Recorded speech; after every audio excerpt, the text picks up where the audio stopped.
देखिए लगभग 65 वर्ष पूर्व ये कुआं बना था और बनने के लगभग 25-30 साल तक इस कुएं से पानी निकालने का जो पहले तरीका था वो बेलों के जरिए, मतलब चरस से बेल निकालते थे और पानी धोरों के जरिए खेतों में जाया करता था।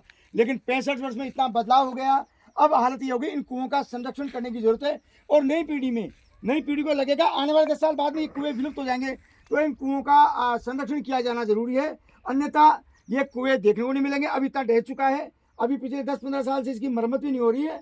और अब आने वाले समय में जो नई पीढ़ी जो है वो ये केवल किताबों में ही देखने को मिलेगा कि पहले कुओं से सिंचाई होती थी और खेती का जो मुख्य स्रोत पारंपरिक जो तरीका था वो कुओं के जरिए था। आज बोरिंग हो गया, एनीकट हो गए, कई साधन हो गए।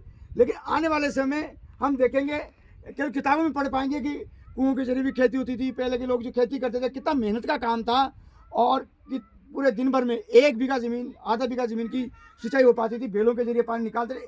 एक जो चरस में मुश्किल से 100-150 लीटर पानी आता था और 100-150 लीटर पानी के बाद फिर दोबारा वो बेल से वापस खींचते थे, फिर 150 मीटर पानी खेत में जाता था। ये पूरा दिन भर का चक्र होता था। लेकिन अब समय बदल चुका है, अब ये कुओं का कोई महत्व नहीं रह गया है और अब ये डहने की कगार पर है। और नई पीढ़ी क्या इन कुओं का संरक्षण नहीं किया जाना चाहिए, अन्यथा किताबों में हमें देखने और पढ़ने को मिलेंगे ऐसे कुएं। राम सिंह आजाद, विखेत से।